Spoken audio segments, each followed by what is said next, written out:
Hello అండి, శ్రోతలకు నమస్కారం. నైమిష నవల 6వ భాగానికి స్వాగతం అండి. చదువుతున్నది లక్ష్మి. అది యూనివర్సల్ బ్యాంక్. సమయం ఉదయం 11 గంటలైంది. ఖాతాదారులతో ఆవరణంతా కిటకిటలాడిపోతోంది. సరిగ్గా అప్పుడే ఓ యువతి ఆవరణలోకి ప్రవేశించింది. నల్లగా పొడవైన జుట్టుతో నిండిన విగ్ను ధరించి నల్లటి అద్దాన్ని ధరించింది. బాగా డార్క్ మేకప్, ముఖం పైన కందిగింజంత నల్లటి పులిపిరి. ఆమె పళ్ళు బయటకు కనబడేటట్లుగా ఉన్నాయి. ఆమె తన రూపాన్ని పూర్తిగా మార్చుకుంది. బూట్లు ధరించింది. బూట్లు లోపల భాగంలో కూల్ డ్రింక్స్ క్యాప్స్ను బోర్లించి పెట్టింది. తన నడకను కూడా మార్చుకుంటానికి. ఇప్పుడు ఎవరూ ఆమెను గుర్తించలేరు. అయినా చాలా ప్రమాదం. ఆమె 5 ఏళ్ళు ఆ బ్యాంకులో పనిచేసింది కాబట్టి ఏదైనా పొరపాటు జరిగితే చాలా ప్రమాదం. అందుకే అన్ని జాగ్రత్తలు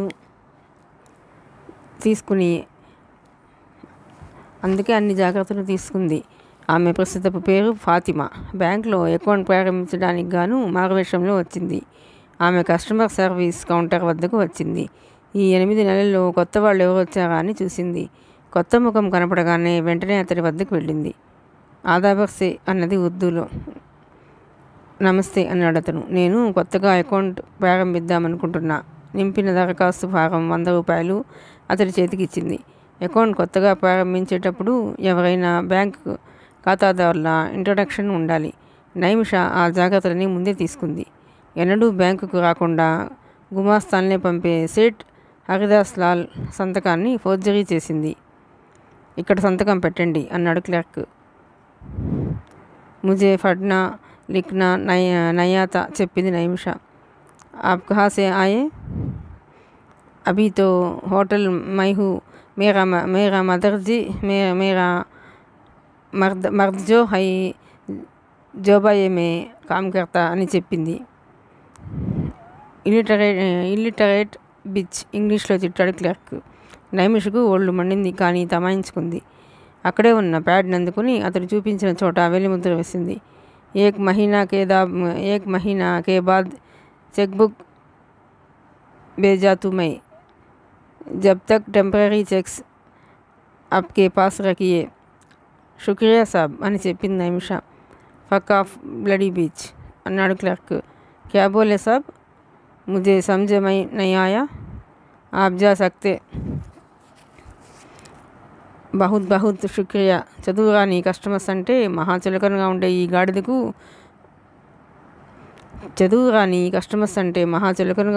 గాడిదకు అని మనసులోనే అనుకుంది. అయినా తాను వచ్చిన పని అయిపోయింది. హోటల్కు వెళ్ళిపోయింది. మరుసటి రోజు నైమిష సాయంత్రం పూట ఢిల్లీ వెళ్ళే ట్రైన్కు రిజర్వ్ చేసుకుంది. ఆమె బజార్కు బయలుదేరింది. ఇక్కడ కంప్యూటర్ల గురించి కొద్దిగా వివరణ ఇస్తాను అని రచయిత చెప్తున్నారండి. బ్యాంకులో కానీ ఇన్సూరెన్స్ కంపెనీలో కానీ లావాదేవీలు చాలా ఎక్కువగా ఉంటాయి. పని భాగం సులభతరం చేయడానికి గాను కంప్యూటర్లను ప్రవేశపెట్టడం జరిగింది. ఈ కంప్యూటర్లు మన దేశంలోకి ఇంకా రాలేదు. ఇప్పుడిప్పుడే ప్రవేశపెట్టడానికి ప్రయత్నాలు జరుగుతున్నాయి. దాదాపుగా అభివృద్ధి చెందిన అన్ని పాశ్చాత్య దేశాల్లోనూ కంప్యూటర్ల వాడకం విరివిగా సాగుతుంది. మన దేశంలోని టెలెక్స్ల మాదిరిగానే ఈ కంప్యూటర్లను మాస్టర్ కంప్యూటర్తో కంట్రోల్ చేయడం జరుగుతుంది. కంప్యూటర్ను మాస్టర్ కంప్యూటర్ కంట్రోల్ చేస్తూ ఉంటుంది. ప్రతి కంప్యూటర్కు ఒక కోడ్ ఉంటుంది. దాన్ని ఆథరైజేషన్ కోడ్ అంటారు. తర్వాత కంప్యూటర్ను వాడే బ్యాంక్ కానీ మరో సంస్థ కానీ ఇతరులు తమ కంప్యూటర్ ఆర్గనైజేషన్ కోడ్ను దుర్వినియోగపరిచి అక్రమాలు చేయకుండా రోజుకో కోడ్ను ప్రవేశపెడతారు. దాన్ని యాక్సెస్ కోడ్ అని అంటారు. ఆథరైజేషన్ కోడ్, యాక్సెస్ కోడ్ రెండూ చెప్పగలిగితే కానీ మాస్టర్ కంప్యూటర్ ఆ లావాదేవీలను అంగీకరించదు. ఇటీవలనే ఓ ఫారిన్ మ్యాగజైన్లో కంప్యూటర్ మోసాల గురించి చదివాను. ఓ చిన్న సంఘటన ద్వారా దాన్ని చెప్పాలనిపించింది. కొత్తదాన్ని కోరుకునే పాఠకులు ఈ ప్రయోగాన్ని మన్నిస్తారని ఆశిస్తాను. రచయిత. కంప్యూటర్లోకి ఎంట్రీని సంపాదించడానికి అక్రమమైన మార్గాలు ఎన్నో ఉన్నాయి. గత 5 ఏళ్లుగా బ్యాంకులో ఉపయోగించే కంప్యూటర్లతో ఎంతో సన్నిహిత సంబంధాలుండి కంప్యూటర్ టెక్నాలజీని బాగా ఆకలింపు చేసుకున్న నైమిషకు కంప్యూటర్ ఎంట్రీ సంపాదించడం చాలా సులభమైన పని. నిజానికి యూనివర్సల్ బ్యాంక్లోని కంప్యూటర్ సెక్యూరిటీకి గాను కొన్ని పద్ధతుల్ని ప్రవేశపెట్టడానికి నైమిష చైర్మన్కు ఎంతో సహాయం చేసింది. అంత పకడ్బందీగా సెక్యూరిటీని ఏర్పాటు చేయడం వల్లనే యూనివర్సల్ బ్యాంకులో ఎప్పుడూ కంప్యూటర్ల వల్ల పొరపాట్లు కానీ మోసాలు కానీ జరగలేదు. నైమిష మార్కెట్ వీధిలోకి వచ్చింది. అక్కడ కంప్యూటర్లు అమ్మే షాప్లోనికి వెళ్ళింది. ఆ షాప్లోనున్న కంప్యూటర్ నుంచి మాస్టర్ కంప్యూటర్ని బ్యాంక్ కంప్యూటర్లా నమ్మించాలని ఆమె ప్రయత్నం. ఆ షాపు బ్యాంకు దగ్గరలో ఉన్న మార్కెట్ వీధిలోనే ఉంది. దాదాపుగా ఆ షాప్ ఖాళీగా ఉంది. నైమిష షాపులోకి అడుగు పెట్టగానే సేల్స్మెన్ ఎదురుగా వచ్చాడు. రండి మేడం, మీకు ఎలాంటి కంప్యూటర్ కావాలి అంటూ. బాబు కాసేపు నన్ను చూడని, చూసిన తర్వాత ఏ కంప్యూటర్ నచ్చితే అది నీకు చూపిస్తా అన్నది. చూడండి మేడం అన్నాడు ఆ సేల్స్మెన్. ఆమెకు కావాల్సింది డెస్క్ కంప్యూటర్. ఆ కంప్యూటర్తో 14 ఏళ్ల కుర్రాడు ఆడుకుంటున్నాడు. ఎక్స్క్యూజ్ మీ అని నైమిష అనగానే ఆ కుర్రాడు అక్కడి నుంచి వెళ్ళిపోయాడు. డెస్క్ మోడల్ కంప్యూటర్ ముందుకెళ్ళి నిలబడింది నైమిష.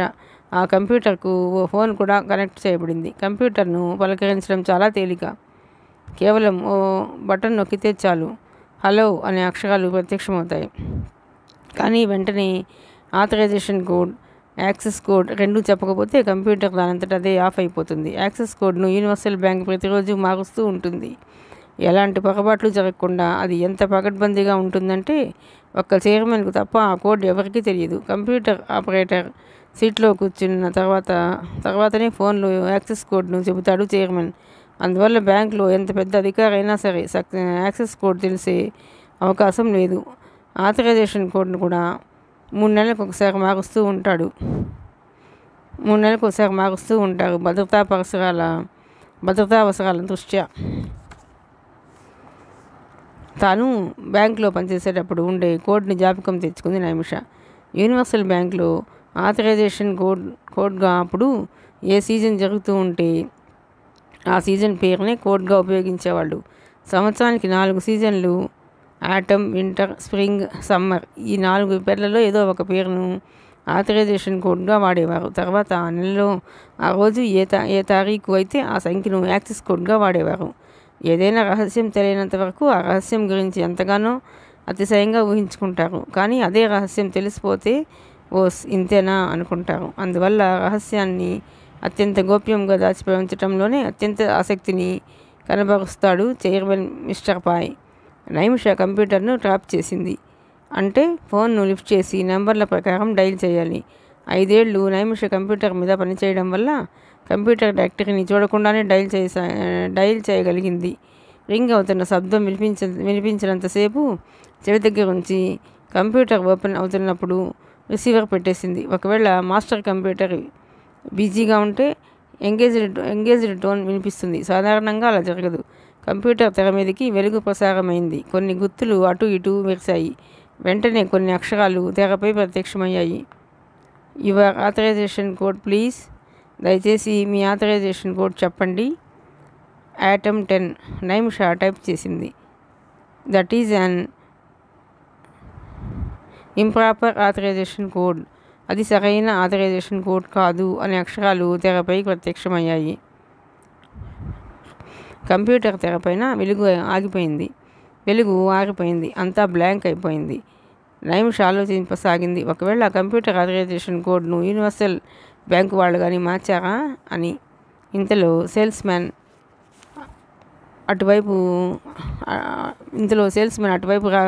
అటువైపుగా రావడం గమనించింది నైమిష. వెంటనే మరో కంప్యూటర్ వద్దకు వెళ్ళి దాన్ని పరీక్షగా చూడసాగింది. సేల్స్మెన్ ఆమె వైపు కొన్ని సెకన్లు చూశాడు. ఆమె కంప్యూటర్ వైపు చూసే తీరును గమనించాడు. ఇదివరలో ఎప్పుడూ కంప్యూటర్ ముఖం చూసినట్లు లేదు బుజ్జిముండ అనుకున్నాడు సేల్స్మెన్. గేటు దగ్గర నిలబడిన ఓ జంటను చూసి చిరునవ్వును ముఖానికి పులుముకొని వాళ్ళ వైపు పరిగెత్తాడు సేల్స్మెన్. రండి సార్, రండి మేడం అని అరుచుకుంటూ. నైమిష వెంటనే డెస్క్ మోడల్ కంప్యూటర్ వద్దకు చేరింది త్వరగా. నైమిష ఒక్కసారి చైర్మన్ మిస్టర్ పాయ్ను మనసులోకి తెచ్చుకుంది. అంటే మిస్టర్ పాయ్ ఎలా మాట్లాడతాడు, అతడి ఆలోచనలు ఎలా ఉంటాయి అనే విషయాన్ని జ్ఞాపకం చేసుకోసాగింది. అలా జ్ఞాపకం చేసుకుంటే మిస్టర్ పాయ్ ఆలోచించే విధానం ఎలా ఉంటుంది అనేది ముందు తనకు అవగాహన కావచ్చు. ఆ అవగాహన అలవాటైతే అతడు ఆథరైజేషన్ కోడ్ను ఎలా మార్చాడో తెలుసుకోవడం పెద్ద కష్టమైన పనేమీ కాదు. మిస్టర్ పాయ్ తన అలవాట్లకు బానిస. అందువల్ల పాత ఆథరైజేషన్ కోడ్కి ప్రస్తుతపు కోడ్కి పెద్ద తేడా ఏమీ ఉండకపోవచ్చు. పాత పద్ధతి ప్రకారం 4 సీజన్ల పేర్లు, తారీఖుల నెంబర్లు మార్చకపోవచ్చు, కానీ తారుమారు చేసే అవకాశం మాత్రం ఉంది. ఏ విధంగా మార్చి ఉంటాడు? అన్ని నెంబర్లను తలకిందులు చేస్తే? నో, అలా జరిపే అవకాశం లేదు. దానివల్ల కాంప్లికేషన్స్ ఎక్కువ. బహుశా నెంబర్లను అలానే ఉంచి సీజన్ల పేర్లను మారిస్తేనో? ఈ ఆలోచన నైమిషకు వచ్చింది. వెంటనే ఆమె అందమైన వేళ్ళు మెషిన్ కన్నా వేగంగా పనిచేశాయి. నైమిష మరొకసారి ప్రయత్నం చేసింది. కంప్యూటర్ తెరపై అక్షరాలు ప్రత్యక్షమయ్యాయి. Your authorization code please, winter 10. Naimisha type చేసింది. That is an improper authorization code. ఈ అక్షరాలు టీవీ తెరపై ప్రత్యక్షమైన తర్వాత కంప్యూటర్ దానంతటా అదే ఆగిపోయింది. ఆఖరి ప్రయత్నం చేస్తాను, ఇంకా ఎక్కువసేపు ఇక్కడుంటే ప్రమాదం అనుకుంది నైమిష. తిరిగి మరొకసారిగా కాదు, ఆఖరిసారిగా ప్రయత్నించింది. Your authorization code please, spring 10 అని టైప్ చేసింది. టీవీ తెర ఆగిపోయింది. అది 1 సెకండ్ మాత్రమే. వెంటనే మరో మెసేజ్ తెరపై ప్రత్యక్షమైంది. ప్లీజ్ ప్రొసీడ్, దయచేసి చెప్పండి. ఓహో, సీజన్లనే మార్చేశాడన్నమాట చైర్మన్ అనుకుంది నైమిష. ఆమె టైప్ చేయసాగింది. డొమెస్టిక్ మనీ ట్రాన్సాక్షన్, బ్యాంక్లోని ఓ ఖాతా నుంచి మరో ఖాతాకు డబ్బు లావాదేవీ. వెంటనే తెరపై ఒక చార్టు ప్రత్యక్షమైంది. డూ యూ విష్ టు, మీకేం కావాలి? A, deposit money. B, transfer money. C, withdraw money from savings account. D, inter branch transfer. E, withdraw money from current account. Please enter your choice. అందులో మీకేం కావాలో చెప్పండి. Naimisha B అని type చేసింది. వెంటనే TV తెర ఆగిపోయి మరికొన్ని అక్షరాలు ప్రత్యక్షమయ్యాయి. Amount of transfer. ఎంత మొత్తం బదిలీ చేయాలి? వేర్ టు, ఎక్కడికి? వేర్ ఫ్రమ్, ఎక్కడి నుండి? నైమిష వెంటనే టైప్ చేసింది. From general reserve fund to Fatima account number 3728 of DEC 2858. General reserved fund నుంచి 372858 ఫాతిమా అకౌంట్కు.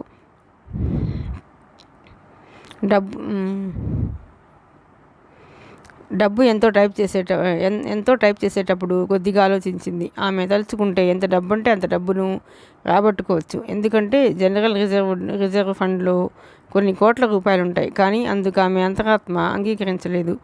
న్యాయంగా తనకు రావాల్సిన డబ్బు వరకే తీసుకోవాలనుకుంది. వెంటనే టైప్ చేసింది. ₹565,565 and Pisces 65 only to account 3728 DEC 2858. ₹67,565 Fatima అకౌంట్కు నెంబర్ 3728 DEC 2858 ఫాతిమా. తెరపై ఈసారి కొత్త అక్షరాలు ప్రత్యక్షమయ్యాయి. Transaction completed. Do you wish other transactions. లావాదేవీలు పూర్తయ్యాయి. ఇంకా ఏమైనా కావాలా? నో, అక్కర్లేదు. Season completed, thank you. అయిపోయింది, కృతజ్ఞతలు. ఈ మాటలు కంప్యూటర్ తెరపై వచ్చి తెర ఆగిపోయింది. వెంటనే కంప్యూటర్ చిప్స్ ద్వారా డబ్బు inter bank amount systems clearing wholesale బదిలీ చేయబడింది. దాదాపు రోజుకు 220 కోట్లకు పైగా డబ్బు లెక్కలు మారే క్లియరింగ్ హౌస్లో 1,00,000కు లోపుగా ఉన్న బదిలీలపై కనీసపు అనుమానం కూడా రాదు. పైగా అది జనరల్ రిజర్వ్డ్ ఫండ్ కాబట్టి ఆడిట్ జరిగినప్పుడు తప్ప మరెప్పుడు ఆ మోసం బయటకు వచ్చే అవకాశమే లేదు. సేల్స్ మ్యాన్ నైమిష వైపు వచ్చాడు. ఆమె ఇంకా కంప్యూటర్ వైపు వెరిచూపులు చూస్తూనే ఉంది. ఏం మేడం, ఇది చాలా లేటెస్ట్ మోడల్ కంప్యూటర్ కొంటారా అన్నాడు. ఎక్స్క్యూజ్ మీ, ఏమిటో ఇందాకటి నుంచి చూస్తున్నా కానీ నాకేం అంతుపట్టడం లేదయ్యా. ఈ కంప్యూటర్ అంటే ఏమిటో ప్రతి అడ్డమైన వాళ్లకు అర్థమైతే ఇది కంప్యూటర్ ఎలా అవుతుంది? మనసులోనే తిట్టుకున్నాడు సేల్స్ మ్యాన్. మరేం పర్వాలేదులే మేడం, మీకు ఇంట్రెస్ట్ ఉంటేనే చూడండి. యు ఆర్ ఆల్వేస్ వెల్కమ్ అన్నాడు. థ్యాంక్స్ చెప్పిన నైమిష షాప్ బయటకు వచ్చింది. సరాసరి ఓ కిరాణా షాప్ నుంచి బ్యాంకుకి ఫోన్ చేసింది. హెడ్ క్యాషియర్ లైన్లోకి రాగానే చెప్పింది, hello, this is Fatima. Account number Fatima 3728 DEC 2858. నా అకౌంట్ను హైదరాబాద్లోని బాకారం స్టేట్ బ్యాంక్ బ్రాంచ్కి మార్చండి. రిటర్న్ రిక్వెస్ట్ పంపుతున్నాను, వెంటనే అరేంజ్ చేయండి. సరే మేడం అన్నాడా క్యాషియర్. వెంటనే ఓ రిక్వెస్ట్ లెటర్ రాసి వేలిముద్ర వేసింది. దాన్ని బ్యాంకులో ఉన్న తపాలా పెట్టెలో వేసింది. వెంటనే హోటల్కి వెళ్ళింది నైమిష. రూమ్ ఖాళీ చేసి రైల్వే స్టేషన్కి వెళ్ళి ఢిల్లీ వెళ్ళే ట్రైన్ ఎక్కి కూర్చుంది. ఢిల్లీ నుంచి ఫ్లైట్లో హైదరాబాద్కి వచ్చింది. సరిగ్గా 8:15 కల్లా హైదరాబాద్ ఎయిర్పోర్ట్లో ఉంది. ఎయిర్పోర్ట్ లాంజ్లో మేకప్ అయ్యి సరాసరి స్టేట్ బ్యాంక్ బాకారం బ్రాంచ్కి వెళ్ళి తన అకౌంట్లోని డబ్బు అంతా డ్రా చేసింది. డబ్బు డ్రా చేసి బ్యాంక్ నుంచి బయటకు వచ్చిన తర్వాత తన ఎడమ చేతికి ఉన్న ట్రాన్స్పరెంట్ గ్లౌజ్ని తీసి బయట ఉన్న మురిక్కాల వైపు విసిరేసింది. ఇక హరిహర బ్రహ్మాదులు ఎవరికి ఈ డబ్బు ఎవరు డ్రా చేశారని విషయం తెలియదు, ఒక్క నైమిషకు తప్ప. నైమిష సరాసరి లీల ఇంటికి వెళ్ళింది. కానీ ఇల్లు లాక్ చేసి ఉంది. లక్డీ కాపూల్లో ఉన్న ఓ లాడ్జిలో రూమ్ తీసుకుంది. ఆమె ఆలోచనలు శేఖర్ వైపు మళ్ళాయి. ముందు తాను ఉద్యోగం సంపాదించుకోవాలి, ఆ తర్వాత శేఖర్ గురించి ఆలోచించుకోవాలనుకుంది. రోజు న్యూస్ పేపర్ కొనడం, అందులోని వాంటెడ్ కాలమ్స్లోనున్న ఉద్యోగాలకు దరఖాస్తు పెట్టడం అలవాటైపోయింది ఆమెకు. ఒకప్పుడు కంప్యూటర్ ఆమెకు మంచి మిత్రుడు, కానీ ఇప్పుడు అదే కంప్యూటర్ శత్రువుగా మారింది. అన్ని బ్యాంకులు, ఇన్సూరెన్స్ కంపెనీలు, కంప్యూటర్ను ఉపయోగించే అన్ని సంస్థలకు నైమిష పేరు బాగా నోటెడ్ అయింది. దొంగతనం, హత్యా నేరాలపై జైలు శిక్ష పొందిన వ్యక్తిగా చూస్తున్నారు తప్ప నైమిషకు వేరే గుర్తింపు దొరకడం లేదు. ఎన్ని ఉద్యోగాలకు వెళ్ళినా ఆమె జైలుకు వెళ్ళి వచ్చిందనే విషయం తెలిసిన తర్వాత ఎవరు ఆమెకు ఉద్యోగం ఇవ్వడానికి ముందుకు రావడం లేదు. ఓసారి నైమిష ఓ ఎక్స్పోర్ట్ కంపెనీకి ఇంటర్వ్యూకి వెళ్ళింది. ఆ ఇంటర్వ్యూ చేసిన పెద్ద మనిషి నైమిషను చూస్తేనే గుర్తుపట్టాడు. నువ్వే కదమ్మాయి, ఓ చిన్నపిల్ల చెరువులో పడితే రక్షించింది, నేను టీవీలో చూపించారు కదూ. అవునండి అన్నది నైమిష. వెంటనే ఉద్యోగం ఇచ్చాడా పెద్ద మనిషి. జీతం చాలా తక్కువ, నెలకు 500 రూపాయలు. ఏదో ఒకటిలే, ఒంటరితనానికి, అంతకన్నా సపోర్ట్ కోసం ఏం కావాలి అనుకుంటూ ఆ ఉద్యోగంలో చేరింది నైమిష. పిల్లల బొమ్మల అమ్మకాల శాఖలో ఉద్యోగం బాగానే ఉంది అనుకుంది. ఆ మరుసటి రోజు ఓ కస్టమర్ ఆమెను గుర్తుపట్టాడు. వెంటనే ఆ కంపెనీ మేనేజర్తో చెప్పాడు నైమిష కథంతా. మధ్యాహ్నానికి ఆ ఉద్యోగం కాస్త ఊడింది. అప్పటికే 2 నెలలైంది. డబ్బు మంచినీళ్ళలాగా ఖర్చు అయిపోసాగింది. అప్లికేషన్లకు, ఇంటర్వ్యూలకు, హోటల్ రెంట్కు ఎంతో ఖర్చు అవుతూ ఉంది. ఆ రోజు ఆమె తన వాలెట్లో ఇంకా ఎంత డబ్బు ఉందో లెక్క పెట్టుకుంటూ ఉంది. ఇంతలో ఓ అడ్రస్ కనపడింది. అది చదివింది నైమిష. అప్పుడు గుర్తుకొచ్చింది ఆమెకు, తాను జైలు నుంచి విడుదల కాబోయే ముందు రుక్మిణి అనే ఖైదీ ఇచ్చిన అడ్రస్ అది. ఆమె పరిశీలనగా చూసింది. Doctor CR Swamy, social worker, house number 1025, Lingampally colony, Hyderabad. అప్పటికి ఆమె ఉద్యోగ ప్రయత్నాలతో విసిగెత్తింది. తాను పగ తీర్చుకున్నదన్న మాటే కానీ వాళ్ళు తన భవిష్యత్తును ఎంతగా దెబ్బతీశారో ఇప్పుడు అర్థమైంది ఆమెకు. ఆమెను పక్కా క్రిమినల్గా, దోపిడీదారుగా సమాజం దృష్టిలో మార్చారు.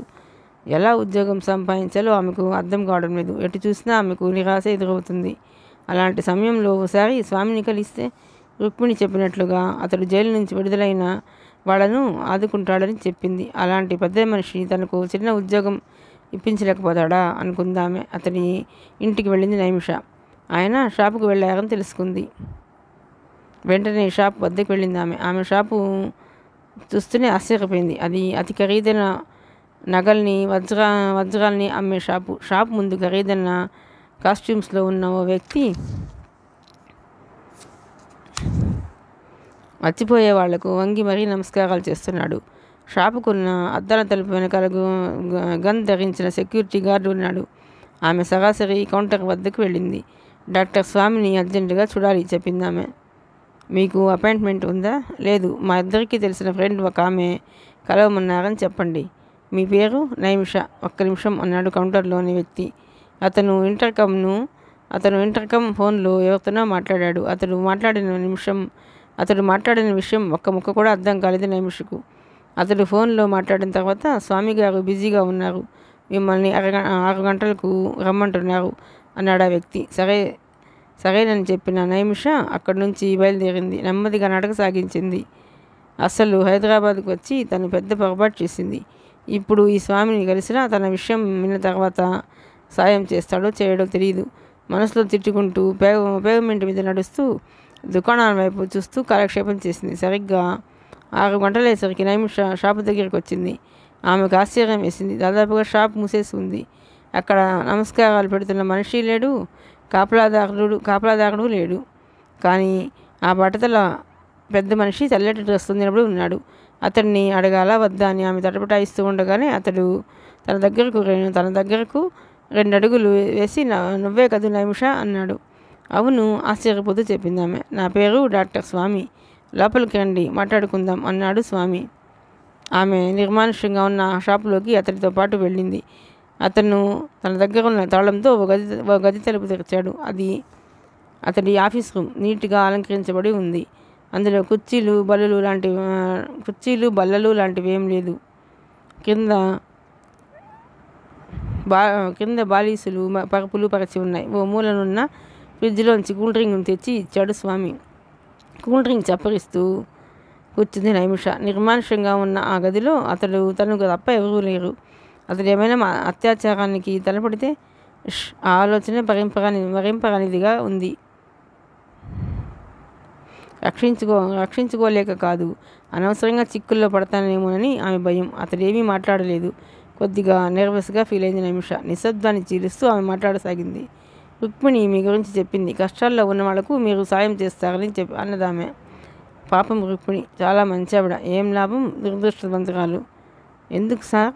పట్టుబడింది కాబట్టి. నాకు అర్థం కావడం లేదు సార్. చూడు నైమిష, రుక్మిణి నా దగ్గర పనిచేసేది. నేను ఆమెకు పూర్తి రక్షణ ఇచ్చేవాడిని. బాగానే ఉండేది. ఆ తర్వాత ఏమన్నా ప్రేమ గీమ అంటూ వాడి వెంట తిరగడం మొదలుపెట్టింది. అంతే. ఆ తర్వాత పట్టుబడిపోయింది. ఆమెకు ఇదంతా చాలా కన్ఫ్యూజ్గా ఉంది. మీ షాపులో సేల్స్ గర్ల్గా పనిచేసేది ఆ రుక్మిణి? స్వామి నవ్వడం మొదలెట్టాడు. ఆ ప్రశ్నకు అతని కళ్ళ వెంట నీళ్లు కారేదాకా అతడు నవ్వుతూనే ఉన్నాడు. బహుశా రుక్మిణి నీకేం చెప్పి ఉండదు. నాకు బాగా లాభాలు వచ్చే బిజినెస్ ఒకటి ఉంది. చాలా మంచి లాభాలు. అయితే నాతో పనిచేసే వాళ్లకు మంచి షేర్ కూడా ఇచ్చేవాడిని. నువ్వు జైల్లో ఉండి వచ్చిన సంగతి మర్చిపో. నేను నీకు మంచి బిజినెస్ ఆఫర్ చేస్తాను అన్నాడు స్వామి. ఆమె అతడి ముఖంలోకి చూసింది. ఆవులిస్తే పేగులు లెక్క పెట్టగలదామె. స్వామి చెప్పుకుపోతూనే ఉన్నాడు. నాకు ఎంతోమంది స్నేహితులు ఉన్నారు. అందరూ కోట్లకు పడగలెత్తిన వాళ్ళే. వాళ్ళు దాదాపుగా నగలని నా షాపు నుండే కొంటూ ఉంటారు. చాలామంది ప్రయాణాలు చేసేటప్పుడు నగల్ని ఇంట్లోనే ఉంచి వెళుతూ ఉంటారు. నగల్ని ఎలా జాగ్రత్త చేయాలో, ఎలాంటి శ్రద్ధ తీసుకోవాలో అన్ని సెక్యూరిటీ విధానాల్ని వాళ్లకు చెప్పేది కూడా నేనే. వాళ్ళ దగ్గర ఏమాత్రం విలువ గల నగలున్నాయో కూడా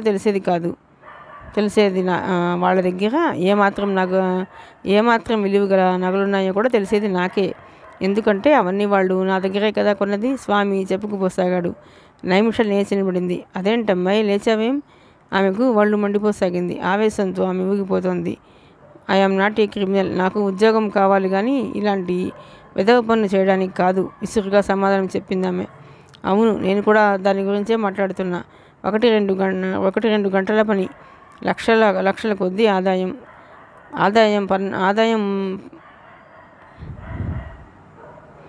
ఆదాయం పన్ను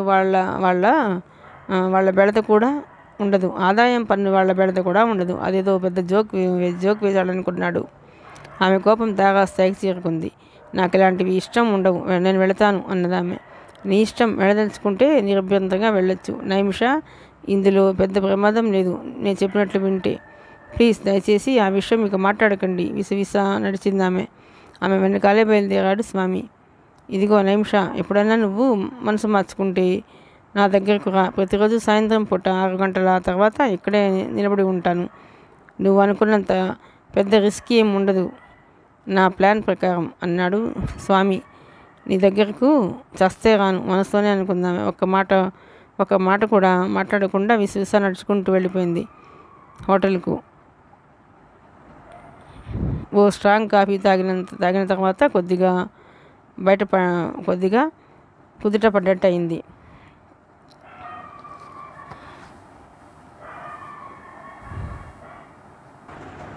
చిచి, ఈ స్వామిగాడిని కలవకుండా బాగుండేది. నేను కంప్యూటర్ ఎక్స్పర్ట్ని, చట్టాన్ని గౌరవించే మనిషిని, నన్ను దొంగతనం చేయమంటాడా అనుకుంది. బెడ్ మీద పడుకుని అలానే ఆలోచిస్తూ ఉండిపోయింది.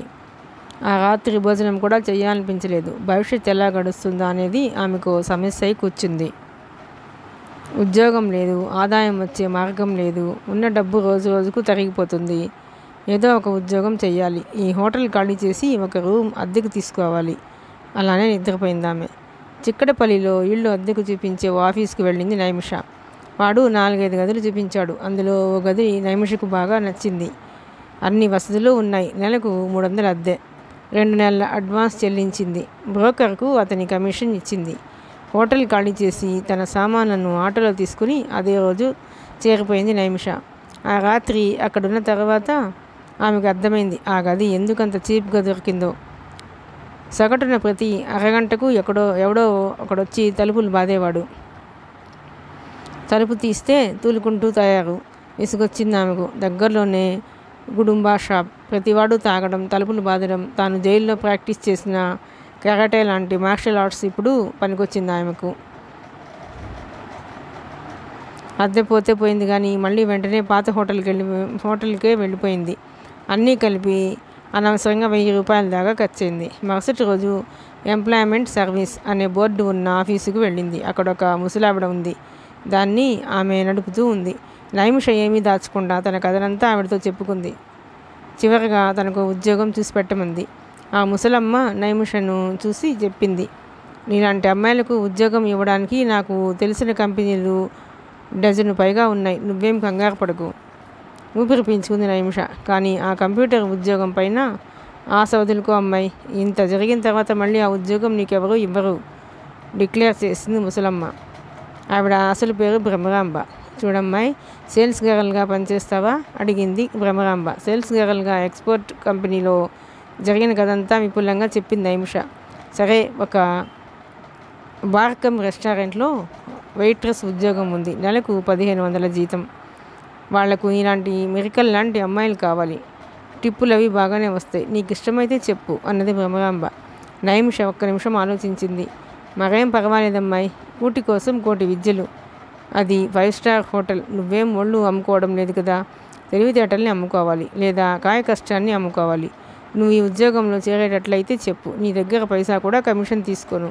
ఆ హోటల్ వెధవ నాకు ఇస్తాడు చెప్పు అన్నదామె. నైమిష ఆ ఉద్యోగంలో చేరడానికి ఒప్పుకుంది. మరుసటి రోజే ఉద్యోగంలో చేరింది నైమిష. ఉదయం 11 గంటల నుంచి రాత్రి 11 గంటల వరకు హోటల్ ఉంటుంది.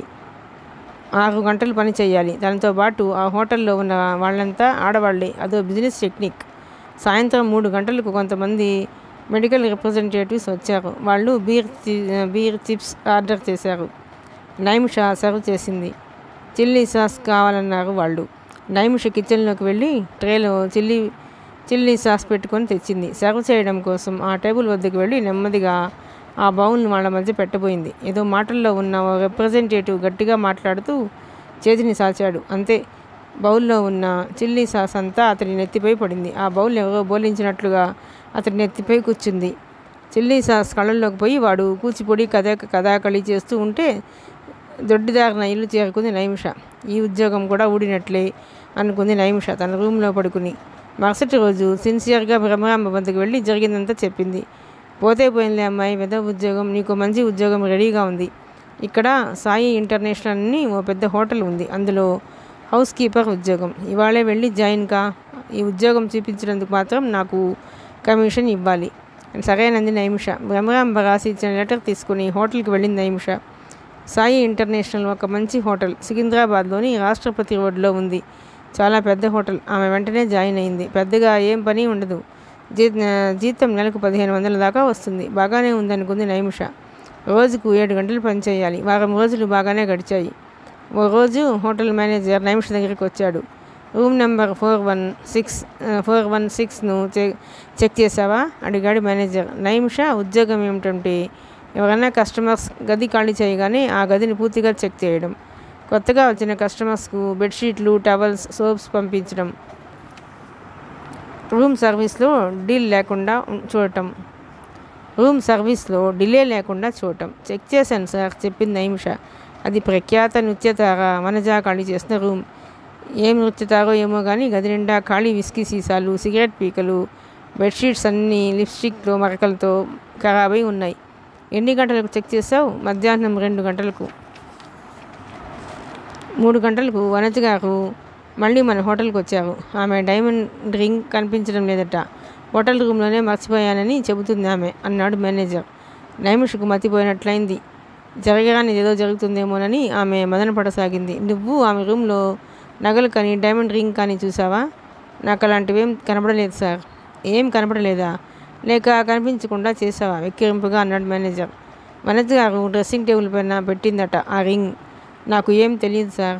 నాకు బాగా తెలుసు. ఆ గదిలోకి పోవడానికి నీకు తప్ప మరెవ్వరికీ అవకాశం లేదు. వెయిటర్స్ అంతా నమ్మకస్తులు. ఎన్నో ఏళ్ల నుంచి ఇక్కడ పనిచేస్తున్నారు.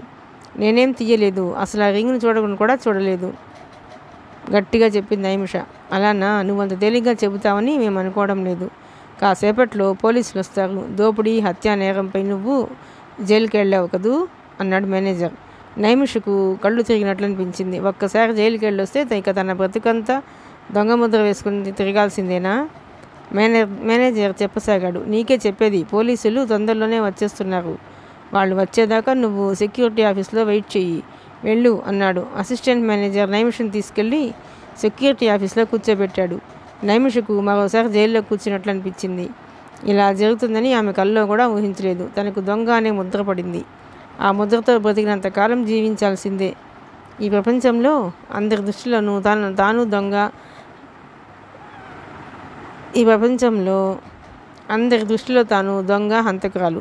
ఎన్ని మంచి పనులు చేసినా తనకు దొంగ అనే పేరు పోదు. సంస్కరణ లాంటి మాటలన్నీ వట్టి బూటకాలు, ఎందుకు పనికిరాని మాటలు. సమయం వస్తే ప్రతి అడ్డమైన విధవ తనను దొంగ కింద జమకట్టేవాళ్లే. ఆలోచిస్తూ సెక్యూరిటీ రూమ్లోనే కూర్చుండిపోయింది. బూట్లు టకటకలాడితే పోలీసు వచ్చారేమో అనుకుంది. అయిపోయింది. తాను మళ్ళీ కొన్నాళ్ళు జైల్లో గడపాల్సిందే. సుగుణ లాంటి ఆడవాళ్ల మధ్య నరకం లాంటి సెల్లో కాలక్షేపం చేయాల్సిందే. ఆమె ఆలోచనలకు అంతరాయం కలిగింది. పాన్ నములుకుంటూ లుంగీని సర్దుకుంటూ నవ్వుతూ వచ్చాడు మేనేజర్. ఏం అమ్మాయి, ఇంకా ఇక్కడే కూర్చున్నావేం? అడిగాడు మేనేజర్. అదేంటి సార్, మీరే కదా చెప్పింది పోలీసులు వచ్చేదాకా కూర్చోమని చెప్పారు. బళ్ళున నవ్వాడు మేనేజర్. అదా, వనజమ్మ ఫోన్ చేసిందిలే. ఆ డైమండ్ రింగ్ ఆమె దగ్గరే ఉందట, సరిగా చూసుకోలేదట. పాపం చాలా మంచి ఆవిడండి. చాలా ప్రాంప్ట్గా ఫోన్ చేసి మరీ చెప్పింది, అన్నాడు మేనేజర్. నైమిష కళలో నిప్పులు కురిశాయి. బుద్ధి తక్కువ గాడిద కొడక. ఎక్కడ ఏ దొంగతనం జరిగినా నేనేనా కారణం? నైమిష పంత్రికాళైంది. ఇదిగో మాటలు తిన్నగా కానీ అదెవరితో తాగి బెడ్షీట్లన్నీ పాడు చేసి ఏ వస్తువు ఎక్కడుందో తెలుసుకోలేని స్థితిలో ఫోన్ చేస్తే దాని మాట నమ్మి నాకు దొంగతనం అంటగడతావా?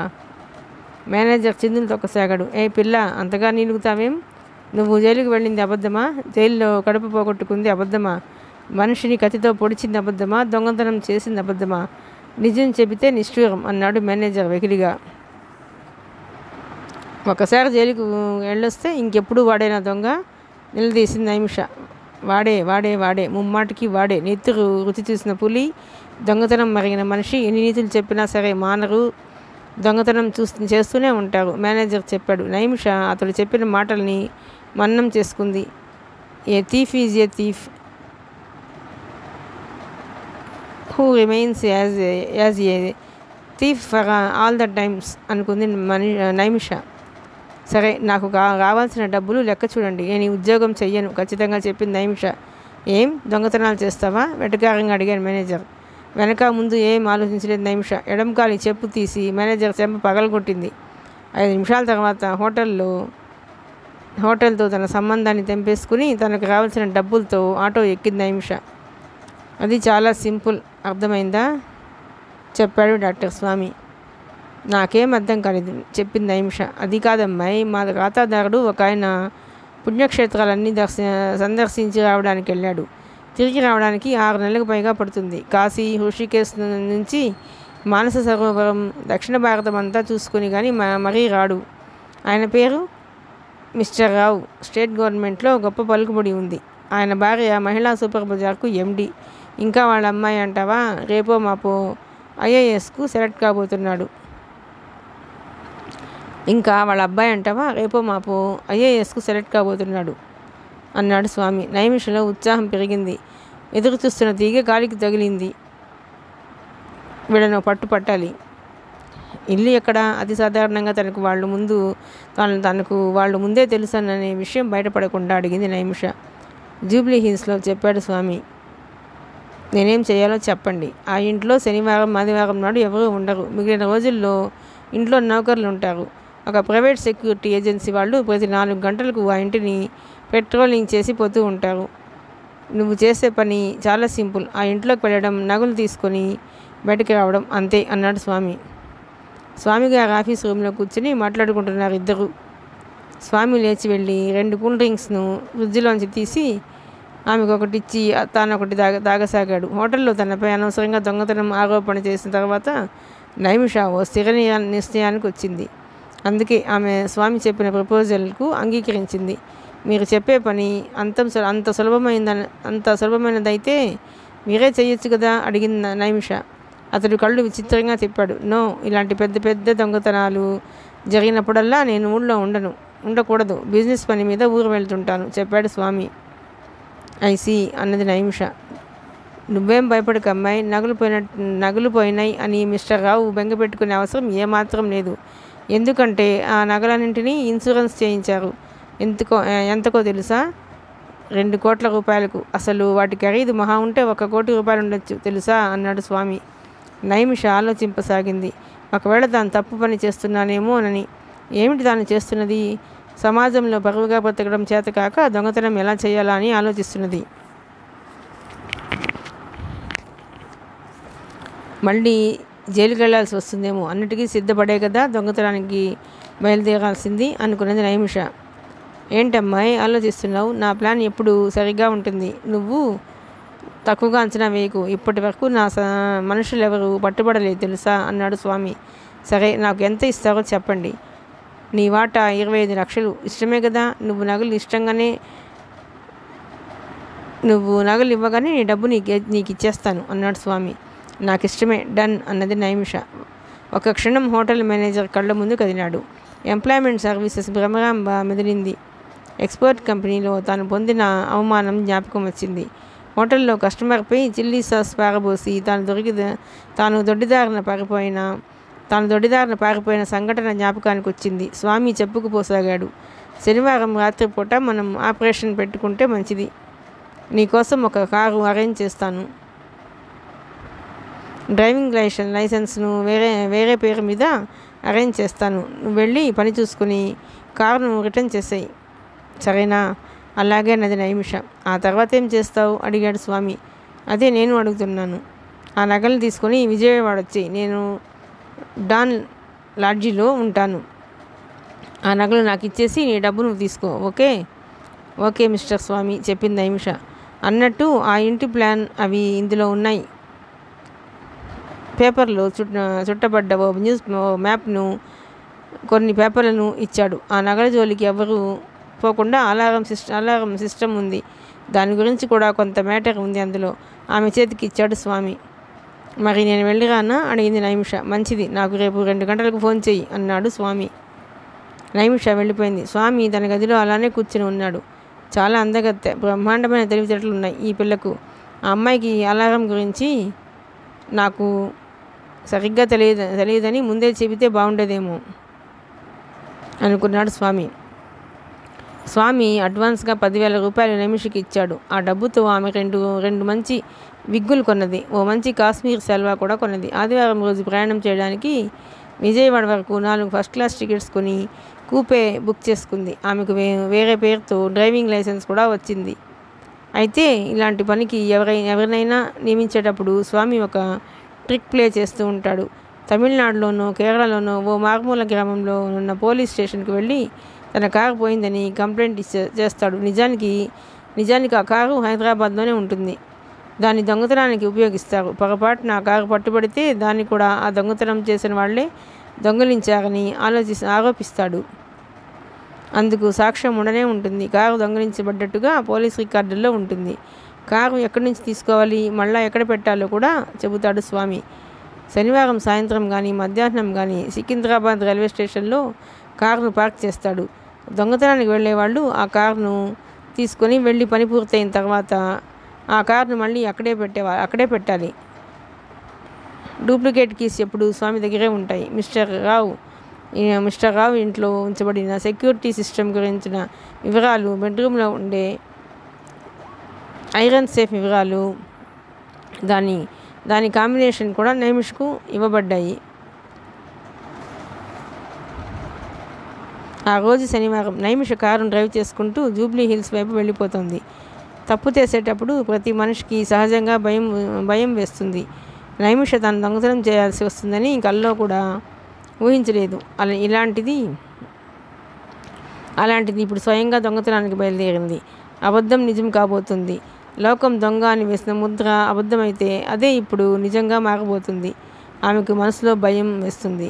ఒకవేళ పట్టుబడితే తన గతేమిటి? తాను చేయబోయే దొంగతనానికి తగ్గ ప్రతిఫలం తనకు దక్కుతుందా? నువ్వు చేయాల్సిన పని చాలా సింపుల్. స్వామి చెప్పిన మాటలు ఆమె చెవిలో గిరగిరమంటున్నాయి. పెద్ద దొంగతనం జరిగినప్పుడల్లా నేను బిజినెస్ పని మీద బెంగళూరుకు పొరుగుళ్లకు పోతూ ఉంటాను. అలాంటిది ఏమైనా నా మీదకి వస్తే నా రెప్యుటేషన్ నన్ను కాపాడుతుంది. స్వామి అన్న మాటలు ఆమెకు జ్ఞప్తికొచ్చాయి. అవును, తనకు కూడా రెప్యుటేషన్ ఉంది. హంతకురాలిగా, దోపిడీ దొంగగా. ఎక్కడ దొంగతనం జరిగినా తన పేరు ముందు బయటికి వస్తుంది. హోటల్ మేనేజర్ జ్ఞాపకం వచ్చి వాళ్ళు కొత్తలాడిపోయింది నైమిషకు. జూబ్లీ హిల్స్లో పరిగెత్తుతూ ఉంది కారు. ఆమె ఇప్పుడు ఏం చేయబోతుందో ఆమెకు తెలుసు. దొంగతనం పరధ్యానంగా కారును డ్రైవ్ చేస్తూ ఉండటం వల్ల 2 సార్లు కారు రోడ్ దిగిపోయింది. నిర్లక్ష్యంగా డ్రైవ్ చేస్తున్నానని పోలీసులు పట్టుకుంటే బావుణ్ణు. ఈ దొంగతనం చేయాల్సిన అవసరం ఉండదు. అప్పుడు స్వామికి ఏదో ఒకటి చెప్పుకోవచ్చు అనుకుంది నైమిష. కానీ కనుచూపు మేరలో ఎక్కడ పోలీస్ వ్యాన్ కానీ, పెట్రోలింగ్ చేసే వ్యాన్, ప్రైవేట్ డిటెక్టివ్ ఏజెన్సీ వాళ్ళ వ్యాన్ కానీ కనిపించడం లేదు. స్వామి చెప్పిన గుర్తుల ప్రకారం జూబ్లీ హిల్స్లో ఉన్న చెక్ పోస్టును దాటింది కారు. కొద్దిగా కుడివైపుకు తిరిగి ముందుకు దూసుకుపోవాలి.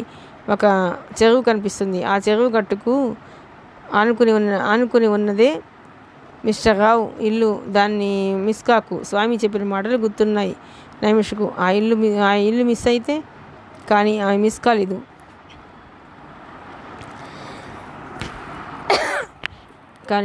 కాలేదు. నల్లటి చీకట్లో తెల్లటి బిల్డింగ్ నిర్మానుష్యంగా కనిపిస్తూ ఉంది. ఇంట్లో పనిచేసే నౌకర్లకు ఇంత ధైర్యం అలా వదిలేసిపోవడానికి? తానే కనుక ఆ ఇంటి యజమానురాలైతే వెధవలందరినీ ఉద్యోగాల్లోంచి పీకి పారేసేది. అక్కడే గుబురుగా వత్తుగా పెరిగిన కొన్ని చెట్లున్నాయి. ఆమె ఇంజన్ను ఆఫ్ చేసింది. కారు నిశ్శబ్దంగా చెట్ల చాటుకు చేరుకుంది. అక్కడ కారును పార్క్ చేసి ఎవరికీ కనిపించదు. కీచురాళ్ల ధ్వని తప్ప మరింకే శబ్దము వినిపించడం లేదు. ఆ ఇల్లు మెయిన్ రోడ్డుకు ఆనుకునే ఉంది. కానీ ఆ సమయంలో కనీసం ఆటోలు వస్తున్న జాడ కూడా ఎక్కడా కనిపించలేదు. ఆ ఇంటి చుట్టూ గుబురుగా ఎన్నో చెట్లున్నాయి. చుట్టుపక్కల ఎక్కడా ఇళ్ళు లేవు.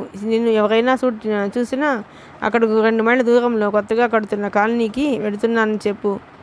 ఎవరికీ అనుమానం రాదు. సరిగ్గా రాత్రి 10 గంటలకు పెట్రోలింగ్ వ్యాన్ వస్తుంది. ఆ తర్వాత 2 గంటలకు ఈలోపు నీ పని ముగించుకో. స్వామి చెప్పిన మాటల్ని మన్నం చేసుకుంది నైమిష. ఆమె వాచి చూసుకుంది. రాత్రి 11 గంటలైంది. మొదటి పెట్రోలింగ్ వ్యాన్ వచ్చి వెళ్ళిపోయి ఉంటుంది. ఇంకా 3 గంటలకు కానీ రెండవసారి పెట్రోలింగ్ జరగదు. ఏం చేస్తున్నాను నేను? దోపిడీ. ఈ విద్యలో నేను అమ్మెచ్యూర్ను. ఒకవేళ పట్టుబడితే ఎలా? నర్వస్గా ఫీల్ అయింది నైమిష.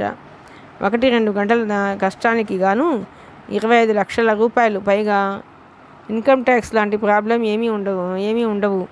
నవ్వుతూ స్వామి చెప్పిన మాటలను జప్తికి వచ్చాయి ఆమె నైమిషకు. సగం బ్రెయిన్తో పని చేయకూడదు. ఇష్టం ఉంటే పని చేయాలి. మానుకోదలుచుకుంటే ఇంకా బోలెడు టైం ఉంది. నిరభ్యంతరంగా మానుకోవచ్చు. నన్ను బలవంతం పెట్టేవాళ్ళు ఎవరూ లేరు. కర్మచాలక పోలీసులు చూసినా, ప్రైవేట్ డిటెక్టివ్ ఏజెన్సీ మనుషులు చూసిన తనను కాల్ చేయడం ఖాయం. మరుసటి రోజు ఆ పేపర్లో దోపిడీ ప్రయత్నంలో ఉండగా భయంకరమైన ఆడదొంగ కాల్చివేత లాంటి హెడ్డింగ్తో పేపర్లన్నీ మరొక్కసారి తన గురించి రాస్తాయి. తను చస్తే ఏడ్చేవాళ్ళు ఎవరు? లీలా ఏడుస్తుంది. యాదగిరి కూడా ఏడుస్తాడు. ఇంకా ఎవరు? ఆ శేఖర్ కూడా ఏడుస్తాడు.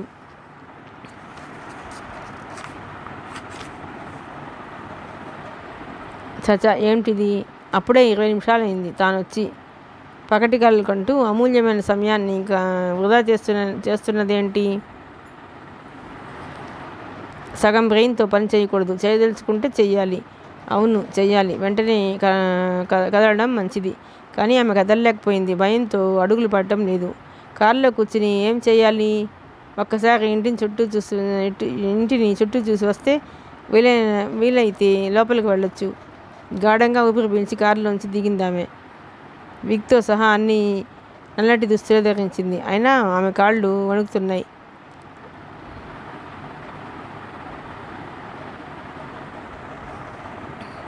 నెమ్మదిగా ఆ ఇంటి వైపు నడకసాగింది.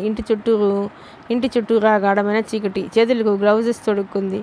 చివరకు నిజంగా నేను దొంగను అవుతున్నానేమో. ఆమె గుండె కొట్టుకుంటున్న శబ్దం ఆమెకే భయంకరంగా వినపడుతోంది. ముందు తలుపుకు ఎడమ వైపున అలారం ఉంది. అక్కడ 5 బటన్స్ ఉంటాయి. ఎర్రలైట్ వెలుగుతూ ఉంటే అలారం పనిచేస్తూ ఉన్నదన్న మాటే. అలారం ఆపేయడానికి కోడ్ను బాగా జ్ఞాపకం పెట్టుకో. 32 ఫ్లోర్ 11. ఇప్పుడు రెడ్ లైట్ ఆగిపోతుంది అంటే అలారం పనిచేయదన్నమాట. ముందుగా ఈ తాళం చెవి ఇదిగో. దాంతో తాళం నువ్వు లోపలికి ప్రవేశించగానే వెంటనే డోర్ను క్లోజ్ చెయ్యి. ఈ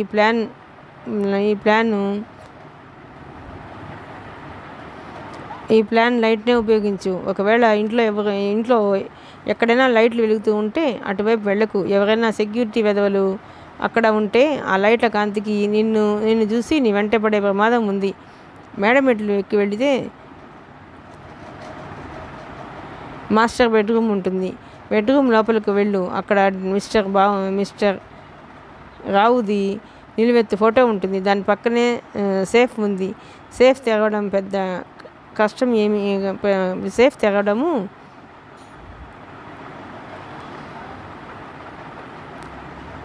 సేఫ్ తెరుచుకుంటుంది.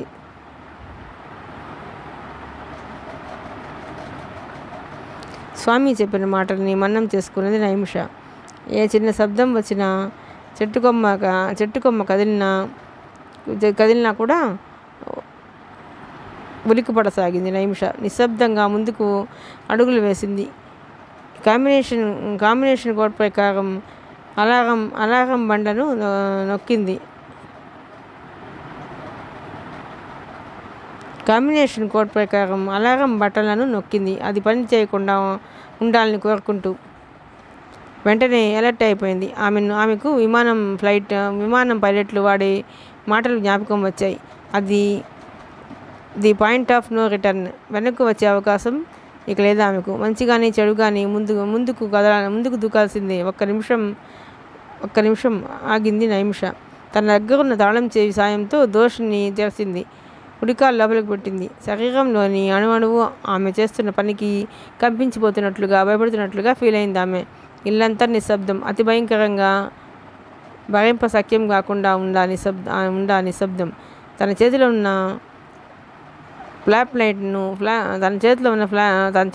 ఫ్లాష్ లైట్ను వెలిగించి స్టేర్ కేన్ను చూస్తూ ముందుకు సాగింది. ఎంత త్వరగా పని పూర్తయితే అంత మంచిదనే అభిప్రాయం ఆమెలో కలిగింది. ప్రస్తుతం ఆమె ధ్యేయమంతా ఒక్కటే, పని పూర్తి చేసుకుని బయటకు పరిగెత్తాలి, అంతే. పై అంతస్తులోకి చేరుకున్న నైమిష గుండెల్లో రైళ్లు పరిగెత్తసాగాయి. ఆమె గదులన్నీ చూసింది. అన్ని గదులు ఖాళీగానే ఉన్నాయి. సరిగ్గా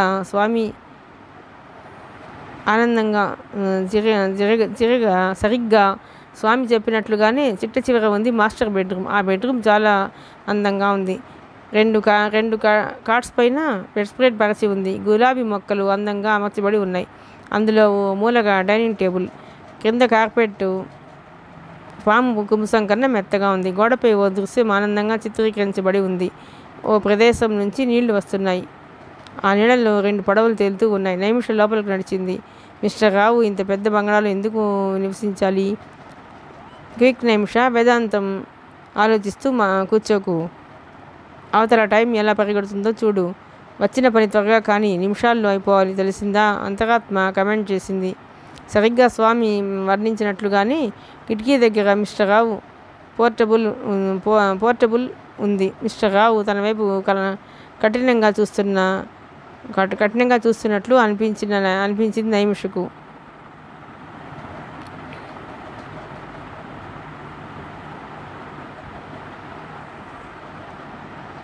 వీడి పెళ్ళాం ఇంకా హారబుల్ అనుకుంది నైమిష. ఆ పెయింటింగ్ వెనకాల చూసింది. అమ్మయ్య, సేఫ్, నిజంగానే సేఫ్గా ఉంది. నైమిష కాంబినేషన్ను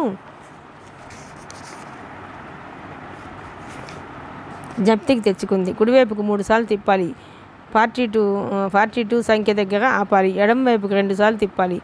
10 దగ్గర ఆపాలి. ఇక మూడో లివర్ను కుడివైపుకు ఒకసారి తిప్పి 30 దగ్గర ఆపాలి. ఆమె చేతులు లివర్ను ఆపరేట్ చేసేటప్పుడు వణకసాగాయి. అయినా సరే కాంబినేషన్ ప్రకారం లివర్స్ను సరిగ్గా ఆపరేట్ చేసింది. క్లిక్ శబ్దంతో సేఫ్ తెరుచుకున్న సేఫ్ నిండా కవర్లు, పేపర్లు ఉన్నాయి. కానీ నైమిష వాటిని అసలు ముట్టుకోలేదు. ఓ చిన్న షెల్ఫ్లో నగల సంచి ఉంది. నైమిష తన చేతిని ఆ షెల్ఫ్లోనికి పోనిచ్చి ఆ నగల సంచిని పైకెత్తింది. వెంటనే అలారం అదే పనిగా మోగసాగింది. అంత పెద్ద శబ్దాన్ని నైమిష ఎన్నడూ వినలేదు. ఇంట్లోని ప్రతి కార్నర్ నుంచి ఆ శబ్దం వెలువడసాగింది. నైమిషకు షాక్ తిన్నట్లయింది. ఆమె అలానే ఉండిపోయింది. ఏం జరిగింది? సేఫ్ లోపలి షెల్ఫ్లో ఉన్న నగల సంచిని ఎత్తినప్పుడు అలారం యాక్టివేట్ అవుతుందనే విషయం స్వామికి తెలియదా? ఆమె అక్కడి నుంచి తొందరగా బయటపడాలని ఆ నగల సంచిని తాను ధరించిన కోడ్ లోపలి భాగంలో పెట్టి మెట్ల వైపు పరిగెత్తసాగింది నైమిష.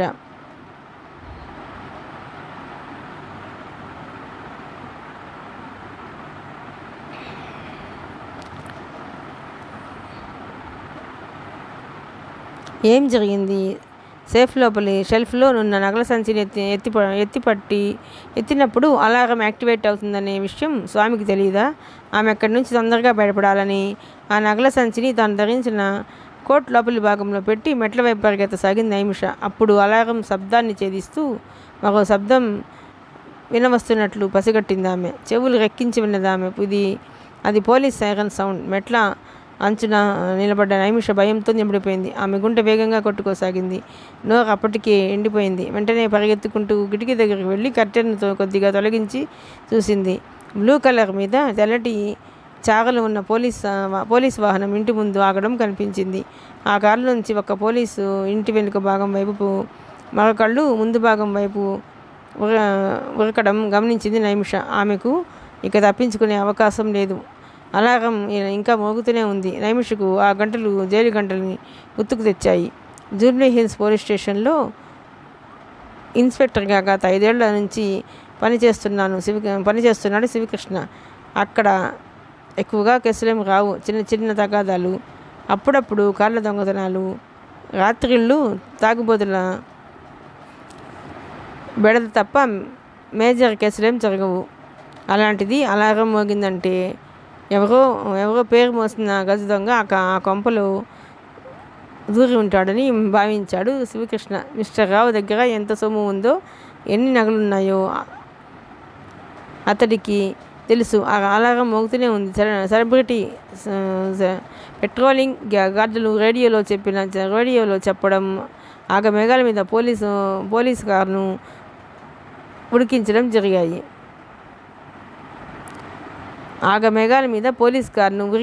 జరిగాయి. ఆ గజ దొంగ పట్టుబడటం, తనకు ప్రమోషన్ రావటం ఖాయం. ఇన్స్పెక్టర్ శివకృష్ణ మరోసారి డోర్ దగ్గర ఉన్న బెల్ నొక్కాడు. ఫోర్సిబుల్గా తలుపులు పగలగొట్టి లోపలికి వెళ్ళబోయే ముందు 3 సార్లు డోర్ బెల్ నొక్కినా ఎవరూ తలుపు తీయలేదు. కాబట్టి తలుపులు పగలగొట్టడం జరిగింది అని తన రిపోర్టర్లో రాసుకోవడం కోసమే అతడు రెండవసారి కూడా బెల్ నొక్కాడు. శివకృష్ణ మూడోసారి బెల్ నొక్కడానికి డోర్ దగ్గరికి వెళ్ళగానే సడన్గా డోర్ తెచ్చుకుంది. లిక్కిపడ్డాడు శివకృష్ణ. తెరుచుకున్న తలుపులోంచి ఓ స్త్రీ బయటకు వచ్చింది. ఆమె నైట్ గౌన్ ధరించి ఉంది. ఆమె ముఖానికి రేగడి బురద పూయబడింది.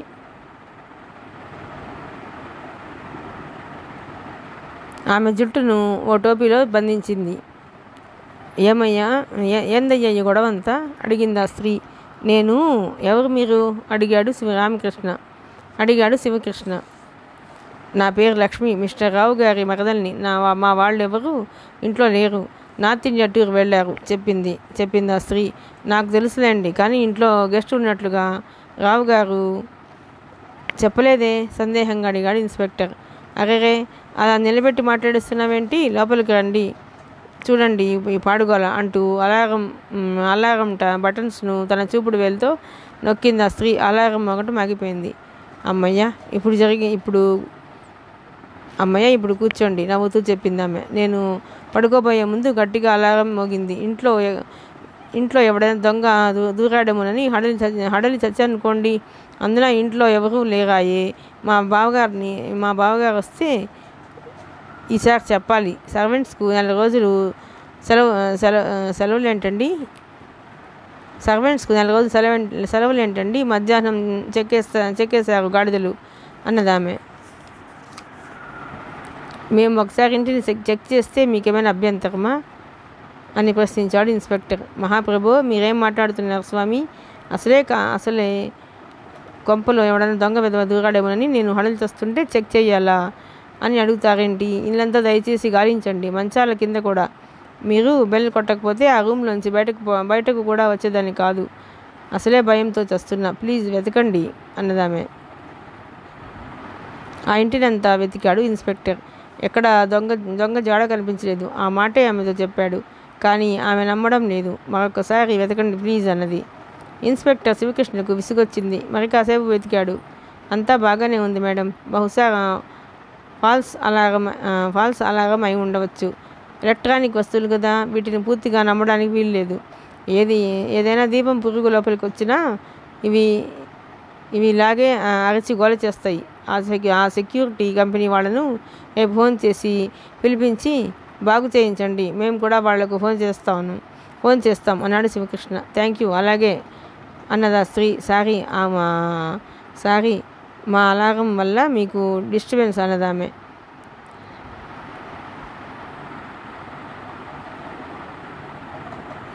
థ్యాంక్ యూ, అలాగన్నదా స్త్రీ. సారీ మా అలారం వల్ల మీకు డిస్టర్బెన్స్ అన్నదామె. నాట్ ఎట్ ఆల్ అన్నాడు ఇన్స్పెక్టర్. కానీ మీరు వచ్చిన తర్వాతనే నాకు కొండంత ధైర్యం వచ్చింది సుమండి చెప్పింది ఆమె. మీరెన్నాళ్ళు ఉంటారు మేడం అడిగాడు శివకృష్ణ. మా బావగారు అక్క టూర్ నుంచి తిరిగి వచ్చేదాకా ఉంటాను అంటూ నైట్ గౌన్ సర్దుకుందామే. మీకు ఏదైనా కష్టంగా ఉన్నా అనుమానం వచ్చినా మాకు ఫోన్ చేయండి. Good night. Thank you and good night అన్నదామె. పోలీస్ కారు వెళ్ళిపోయింది. నైమిష హాయిగా ఊపిరి పీల్చుకుంది. పోలీస్ కారు కనుమరుగు కాగానే ఆమె పైకి వెళ్ళి ముఖంపై ఉన్న రేగడి బురదను కడుక్కుంది. మిసెస్ లలితారావు గారి నైట్ గౌన్ని, కల్లర్ క్యాప్ను తీసేసింది. తన నల్ల డ్రెస్ను ధరించింది. జాగ్రత్తగా అలారంను రీసెట్ చేసి ఫ్రంట్ డోర్ గుండా బయటకు వచ్చి లాక్ చేసింది. ఆమె కారులో బయలుదేరింది వేగంగా. సికింద్రాబాద్ లేన్లో కారును పార్క్ చేసింది. అప్పుడు కానీ ఆమెకు గుండె దడ తగ్గలేదు. ఆమెకు జరిగిందంతా తలుచుకోగానే నవ్వు వచ్చింది. కళ్ళమ్మట నీళ్లు వచ్చేదాకా ఆమె నవ్వుతూనే ఉంది. మిగతా కథ 7వ భాగంలోనండి. ప్లీజ్ అండి, కొన్ని అనివార్య కారణాల వల్ల అక్కడక్కడ పుస్తకంలో పేజీలు కనబడడం వల్ల కొంచెము అటు ఇటుగా ఉందండి, దయచేసి క్షమించండి. ప్లీజ్ అండి, ఈ నెల కనుక మీకు నచ్చినట్లయితే లైక్ చేయండి, షేర్ చేయండి, సబ్స్క్రైబ్ చేయండి.